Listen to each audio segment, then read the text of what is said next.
Hello and welcome back. This is project 1 of the August 2024 Time for Cake paper pumpkin kit. We're making this project here first. So, and this one we need to pay attention because it actually goes over 2 pages. So this one I highly recommend you look at all the instructions and read them all first and then start building your project. This one uses a lot of stamps, so you do have the block that came with your very first kit that you reuse, but just for ease of time in the video, I have actually mounted all the other stamps needed on blocks. So the first thing we're going to do is we're going to take our candles and we're going to put them on the block, and then we're going to use our Night of Navy ink spot. And we're going to ink them up. We've got good coverage, so I'll just give them another ink up. Sometimes there's chemicals still left from the manufacturing process on the stamps, and it can make for a little bit of a bubbly impression, so you just need to check first. So I'm just going to pop that down like that, lift up, there we go, put that off to the side. And we need to do the lost count and stamp it along the bottom. So again, we're going to come in with our ink spot, give it a stamp just to make sure. And these are beautiful and clear right out of the package. So really pleased to see that. And then we're just going to line this up along the bottom of the card here. Here we go. And that one can go off to the side. The other thing we need to do is we need to stamp with the little kind of rays of light or starburst, and we need to stamp this for that candle and for this candle like that. Okay, and the next thing we need to do, it's not the next thing, but one of the things we need to do is we need to stamp Make-A-Wish onto the tag. So we're going to do that. Oh, I don't have enough ink on the A there. There we go. So we're just going to do this, and we're going to Make-A-Wish. There we go. So put that off to the side for now. We also need to stamp the small candle on 3 of these. Now I've left them in the package because I think it's going to make it much easier to actually stamp with. So I'm just going to peel this one off, and then I'm just going to ink up here, and I need to lay this down on here like this. Oh, I was a little bit off center on that one, so let's try and get that a little bit straighter on the second one. That's better. And then the third one. There we go. Joy of photopolymer stamps. You just put it right back down where you had it in the first place. Okay, so now I'm just going to pop these out. They're so small, I think it does make it easier just to stamp them while they're still in their sheet. So I'm just going to pop that back off to the side. Okay, so now we need to start building. So let's start turning things over and adding dimensionals or dots as we need. Just gonna pop this out of the way. What else do we need to do? We just need to put dimensionals on these. So we need 1 in the top there, and then 1 halfway down. These are really fiddly and small. Okay.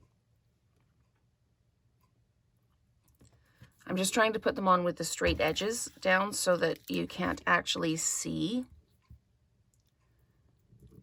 the dimensional in behind.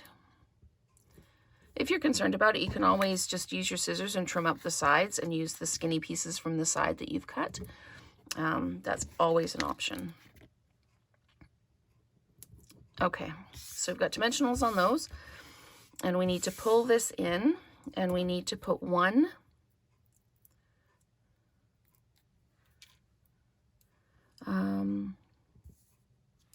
right here like this. Okay, and then we need to put another one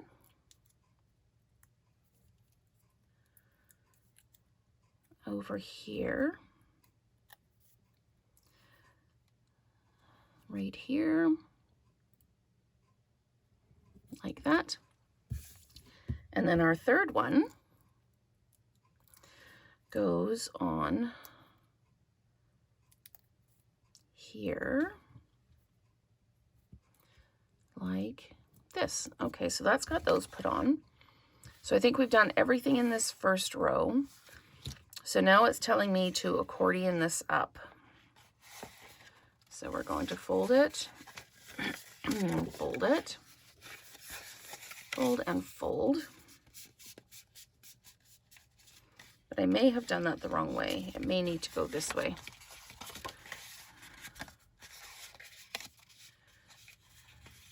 Like this. I'm not sure how this is supposed to go. But anyway, they do have instructions on the bottom. So what they're saying is it goes this way, and then this way, and then this way, and then this way. So this is how it's supposed to look. So just give that a press. If you need to squash it down, you can always use the edge of your block if you don't have a bone folder. These blocks are nice and rounded. So, okay. So the next thing we need to do is we need to take our 18 inches of our rose gold ribbon, and we need to tie this around. So this could be interesting. I'm not very good at tying things when there's not very much weight attached to them. So bear with me. We're going to tie this, and I'm going to tie it in a knot, I think. Or maybe I'll just give it a whirl as far as the instructions go. So we need to trim the end of this because it's gone fuzzy. We need to put this through the tag like this. And then we can tighten it down.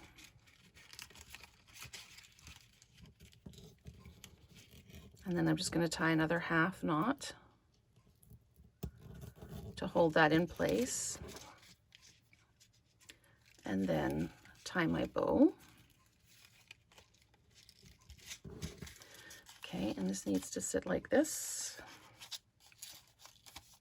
Okay, I'm just going to trim the ends of my bow. A bit like that. There we go. And I'm going to show you a trick at the end of the video with the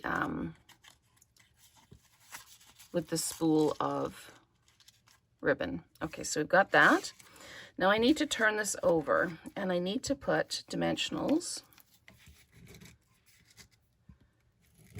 here and here. So this holds this in place, I guess. So there we go, like that, and then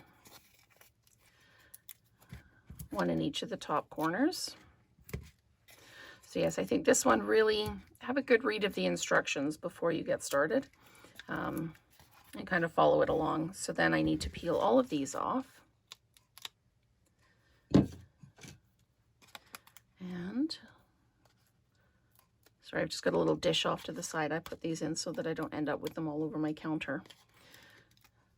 My family can always tell when I've been down in my craft room because there's dimensional backs all over the house. But there we go. Okay, so we've got this, and we just need to put this now on the front, and this is the whole card. Okay, so we're going to pop that down like that, give it a good squash, and that is our first project for this paper pumpkin kit. So stay tuned for project number 2.